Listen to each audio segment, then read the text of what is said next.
और चलिए न्यूज 8 पर इस वक्त की बड़ी खबर आपको बता दें, जहां लालू यादव को कोर्ट से बड़ा झटका लगा है। तो राउज एवेन्यू कोर्ट में मामले को लेकर सुनवाई हो रही है। बड़ी खबर आपको बता दें, न्यूज 8 पर इस वक्त की बड़ी खबर, लैंड फॉर जॉब मामले को लेकर भी एक तरफ जहां सुनवाई तो दूसरी तरफ आईआरसीटीसी घोटाले को लेकर यहां पर बड़ा झटका लगा है। तो बड़ी खबर न्यूज 8 पर, लालू यादव पर आरोप तय हो चुके हैं। आईआरसीटीसी का ये पूरा मामला जिसे लेकर आरोप तय किए गए हैं। आईआरसीटीसी घोटाले केस में लालू यादव को झटका लगा है। तेजस्वी यादव के खिलाफ भी आरोप तय किए गए हैं। लालू यादव और तेजस्वी यादव के खिलाफ आरोप तय हुए हैं। कोर्ट ने कहा लालू यादव पर भ्रष्टाचार के आरोप है। टेंडर प्रक्रिया में लालू यादव ने दखल दिया था। तो कोर्ट की ओर से ये बड़ी टिप्पणी की गई है। चूंकि आईआरसीटीसी घोटाला है जो कि साल 2004 से लेकर 2009 के बीच का मामला है, जब रेलवे मंत्री हुआ करते थे लालू यादव, उस समय का ये पूरा घोटाला जिसे लेकर कार्रवाई लगातार की जा रही है। हालांकि चार्जशीट बहुत पहले दाखिल की जा चुकी थी। साल 2017 में 7 जुलाई को चार्जशीट दाखिल की गई थी और उसके बाद कोर्ट में सुनवाई का दौर लगातार जारी रहा। फैसले को सुरक्षित रख लिया था, तभी सुनवाई पूरी हो गई थी। अब सिर्फ फैसला आने का इंतजार था। कोर्ट ने आज का डेट दे रखा था और पूरे लालू परिवार को व्यक्तिगत तौर पर हाजिर होने का आदेश कोर्ट ने दिया था, क्योंकि आज फैसला सुनाया जाना था। तो सभी यहाँ लालू यादव या राबड़ी देवी या तेजस्वी यादव या मीसा भारती सभी यहाँ पर थे। और सजा सुनाते हुए पहले कोर्ट ने कहा कि जो आरोपी की तरफ से दलील दिए गए उसमें कोई दम नहीं था और ये गंभीर आरोप भ्रष्टाचार और करप्शन का लगा है। उसके बाद आगे कोर्ट ने सुनाते हुए कहा कि देखिए कि बहुत आईपीसी की धारा 420 आईपीसी की 120 बी जो कंस्पिरेसी रचने के लिए लगाया जाता है कि बिल्कुल षड्यंत्र के तहत सब कुछ किया गया, इसलिए 120 बी प्रिवेंशन करप्शन एक्ट की धारा 13(2) और 13(1)(d) के तहत इन लोगों पर आरोप तय हुआ है। यानी इनकी मुश्किलें बढ़ गई, क्योंकि जिन धाराओं के तहत इनको सजा सुनाया जाएगा वो धारा ये है और इसके तहत इन लोगों को जेल भी जाना पड़ सकता है और इन लोगों को जुर्माना भी भुगतना पड़ सकता है। तो जो लालू यादव या पूरा लालू परिवार ये मान रहा था कि शायद वो लोग बरी हो जाएंगे या छूट जाएंगे, तो ऐसा कुछ अभी कोर्ट के जो फैसले से दिखाई नहीं दे रहा है। हालांकि थोड़ी देर में स्थिति और साफ हो जाएगी कि कितने दिनों की और क्या क्या सजा इनको कोर्ट की तरफ से दिया जा रहा है। फिलहाल कोर्ट ने यह साफ कर दिया कि किन किन धाराओं के तहत इनके ऊपर आरोप तय हुए हैं।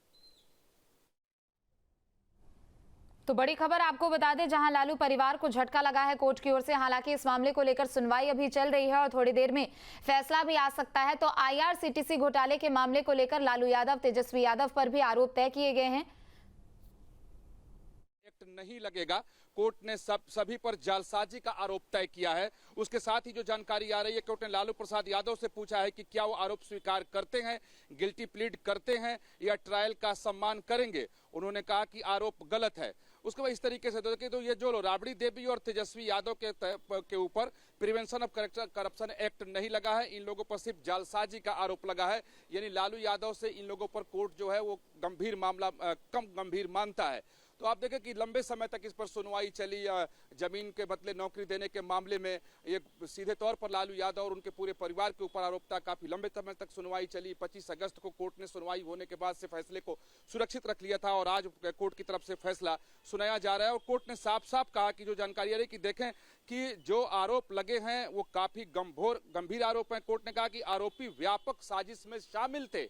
यानी जिन लोगों के ऊपर भी आरोप है, चाहे लालू यादव हो या राबड़ी देवी हो, तेजस्वी यादव हो या फिर मीसा भारती, उनके ऊपर करा है कि व्यापक साजिश में शामिल थे। लालू यादव परिवार को फायदा मिला है, ये कोर्ट ने साफ साफ कहा है कि इन लोगों को फायदा मिला। उसके बाद जो है कि राबड़ी देवी तेजस्वी को बेहद कम कीमत पर जमीन मिली, कोर्ट ने साफ तौर पर स्वीकार किया है। और वो किसके एवज में मिली, तो कॉन्ट्रैक्ट देने यानी ठेका देने के एवज में इन लोगों को बेहद कम कीमत पर जमीन मिली। यानी जो आरोप लगते रहे हैं वो कोर्ट में एक तरीके से साबित हो गए हैं और साबित होने की वजह से ही इनके ऊपर। तो देखिए बड़ी खबर इस वक्त की आपको बता दें, आईआरसीटीसी घोटाले मामले को लेकर और लैंड फॉर जॉब मामले को लेकर कोर्ट में सुनवाई लगातार चल रही है। कोर्ट की ओर से टिप्पणी की गई है कि फायदा पहुंचाया गया है और आरोपियों की ओर से यानी लालू यादव हो, राबड़ी यादव हो, तेजस्वी यादव, इनकी ओर से जो दलीलें दी गई है अपने बचाव के पक्ष में, वो दलीलें बेबुनियाद है। हालांकि दूसरी तरफ लालू यादव ने कहा है कि आरोप गलत है। तो कोर्ट में अपनी दलीलें भी लालू यादव की ओर से दी गई है। इस मामले को लेकर सुनवाई लगातार चल रही है और बिहार चुनाव से पहले निश्चित तौर पर एक बड़ा झटका लालू परिवार को। जांच अधिकारियों की तरफ से जो दलील रखी गई, बचाव पक्ष की तरफ से दलील रखी गई और ये बात रखा गया कि जब का यह मामला है तब ये लोग बालिग नहीं थे, नाबालिग थे। लेकिन यहाँ पर कोर्ट में तब भी ये सवाल खड़े हुए थे कि नाबालिग थे, लेकिन इनके नाम पर जो जमीन है वो ट्रांसफर हुआ है, इनके नाम पर पैसे ट्रांसफर हुए हैं, तो इन्हें छोड़ कैसे दिया जाए। और शायद वही नाबालिग होने की वजह से या दूसरी कई वजह और हो सकते हैं, कारण हो सकते हैं, थोड़ी देर बाद वो साफ हो जाएगा कि प्रिवेंशन ऑफ करप्शन एक्ट के तहत इन लोगों को नहीं रखा गया है, राबड़ी देवी को और तेजस्वी यादव को बाहर रखा गया है, लेकिन जालसाजी में शामिल होने का आरोप जरूर इन लोगों पर लगा है। आप देखें कि आईपीसी की धारा 420 अपने आप में काफी गंभीर है, उसके साथ साथ 120 बी लगा हुआ है। 120 बी का मतलब होता है कि ये सहज तौर पर अनजाने में या बिना सोचे समझे काम नहीं किया गया है, षड्यंत्र पूर्वक ये काम किया गया है। 20 बी का मतलब 120 बी का मतलब यही होता है कि सोच समझकर षड्यंत्र पूर्वक जब किसी घटना को अंजाम दिया जाता है तब भारत के कानून के हिसाब से उसके ऊपर 120 बी के तहत मामला दर्ज होता है और जांच भी होता है। और वो यहाँ पर कोर्ट ने साफ कहा कि 120 बी यानी आप लोग षड्यंत्र में शामिल थे और यही 120 बी लालू परिवार की मुश्किलों को बढ़ा दिया है। तो आईपीसी की जो धाराएं लालू परिवार के खिलाफ लगाई गई हैं, उन धाराओं से समझा जा सकता है कि कोर्ट की ओर से इसे गंभीर आरोप क्यों बताया गया। एक तरफ 420 सी लगाई गई धारा, चूंकि आईपीसी के तहत ये पूरा मामला दर्ज हुआ था तब, और उसके बाद 120 बी भी लगाया गया, यानी लालू यादव के अलावा चाहे वो राबड़ी देवी हो या फिर तेजस्वी यादव हो, वो बेशक भ्रष्टाचार में पूर्ण रूप से शामिल नहीं थे, लेकिन एक मंशा के तहत वो जरूर शामिल थे। कोर्ट की ओर से ये टिप्पणी की गई है। तो न्यूज स्टेट पर इस वक्त की बड़ी खबर। सजा इसमें कम होगी, अगर इसमें सजा ज्यादा हो जाती तो फिर जो तेजस्वी यादव का पूरा पॉलिटिकल कैरियर ही खत्म हो जाता और वो फिर कहीं के नहीं बचते। जिस तरीके से लालू यादव के चुनाव लड़ने पर प्रतिबंध लग गया, क्योंकि जो कानून है उसके तहत फिर अगर ज्यादा सजा हो जाती तो वो चुनाव नहीं लड़ पाते। और अभी आप देखें बिहार का राजनीतिक माहौल बिल्कुल गर्म है। हालांकि आरजेडी की तरफ से इसको भी एक चुनावी हथियार के तौर पर इस्तेमाल किया जाने लगा है, लेकिन अब देखने वाली बात है कि तेजस्वी यादव को सजा कितने दिनों की होती है, कोर्ट की तरफ से क्या सजा सुनाया जाता है। अगर उन्हें मान लिया जाए कि 3 साल से कम, 2 साल से कम की भी सजा अगर होती है और सीधे वो जेल भेज दिए जाते हैं, तो इस समय वो बिहार में इंडी गठबंधन के चेहरा हैं, तो फिर उसका क्या होगा। तो खैर वो तो राजनीतिक मामला है, कई सारे पहलू और खड़े हो जाएंगे, बिल्कुल जो बिहार की राजनीति है वो बदल सी जाएगी। लेकिन यहाँ अगर मामला देखें आप, भ्रष्टाचार का है, करप्शन का है। आप देखें चारा घोटाले के समय को आप याद करें, उस समय भी लालू यादव इसी तरीके से कटघरे में खड़े हुए थे। तो आईआरसीटीसी घोटाले मामले को लेकर कोर्ट की ओर से आरोप तय किए जा चुके हैं। लालू, राबड़ी, तेजस्वी यादव समेत 14 लोगों के खिलाफ ये आरोप तय किए गए हैं।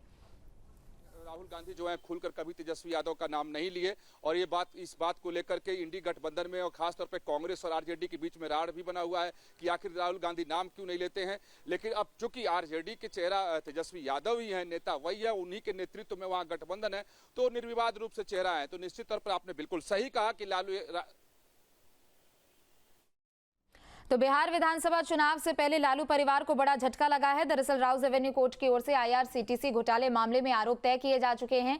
लालू यादव हो, राबड़ी देवी हो या फिर तेजस्वी यादव समेत 14 लोगों के खिलाफ ये आरोप तय किए गए हैं। पूरा मामला साल 2004 से लेकर 2009 के बीच का है, जब केंद्र में लालू यादव रेलवे मंत्री हुआ करते थे और उस समय गलत तरीके से टेंडर में दखल अंदाजी की गई और यही टिप्पणी जो की गई है वो दरअसल कोर्ट की भी ओर से की गई है। और आईपीसी की जो अलग अलग धाराएं लगाई गई है वो ना सिर्फ लालू यादव के खिलाफ लगाई गई है, बल्कि तेजस्वी यादव, राबड़ी देवी समेत जिन 14 लोगों के खिलाफ आरोप तय किए गए हैं उन सभी के खिलाफ आईपीसी की अलग अलग धाराएं लगाई गई है। तो आईआरसीटीसी केस में लालू यादव को और उनके परिवार को बड़ा झटका लगा है। हालांकि हियरिंग अभी भी चल रही है, कोर्ट की ओर से टिप्पणी भी यहाँ पर लगातार की जा रही है और लैंड फॉर जॉब मामले में भी आज फैसले का दिन है। थोड़ी देर में ये भी उम्मीद जताई जा रही है कि उस पर भी फैसला आ सकता है। लेकिन आईआरसीटीसी घोटाला मामला जो कि साल 2004 से लेकर 2009 के बीच में किया गया था, मुख्य तौर पर ये जो घोटाला था वो रांची के एक होटल को लेकर था और पुरी के एक होटल को लेकर था और इसी को लेकर ये जो पूरी कार्रवाई लगातार की जा रही है। साल 2017 में से लेकर चार्जशीट दाखिल की गई थी और उसके बाद सुनवाई का दौर भी लगातार जारी रहा। पिछले महीने 25 तारीख को इस मामले को लेकर सुनवाई भी हुई थी और उसके बाद आज ये फैसले का दिन। एक तरफ जहां लैंड फॉर जॉब मामले में आज फैसले का दिन है, तो दूसरी तरफ आईआरसीटीसी घोटाले मामले को लेकर लालू यादव और उनके परिवार और साथ ही साथ 14 लोगों के खिलाफ आरोप तय किए जा चुके हैं। कोर्ट की ओर से यह टिप्पणी भी की गई है कि लालू यादव की ओर से दखल अंदाजी टेंडर प्रक्रिया में की गई थी। लेकिन दूसरी तरफ कोर्ट की ओर से यह भी टिप्पणी की गई है और चूंकि आईपीसी की अलग अलग धाराएं लगाई गई है, तो चाहे वो राबड़ी देवी हो, तेजस्वी यादव हो या फिर बाकी के आरोपी हो, वो भी उस षड्यंत्र में शामिल जरूर थे। जहां भक्ति है हर शब्द में, कथाओं में छिपे हैं दिव्य रहस्य और ज्योतिष देता है जीवन को दिशा। धर्म से जुड़ी हर बातों को जानने के लिए हमारे चैनल स्तुति को सब्सक्राइब करें। चैनल पर जाने के लिए इस लिंक पर क्लिक करें।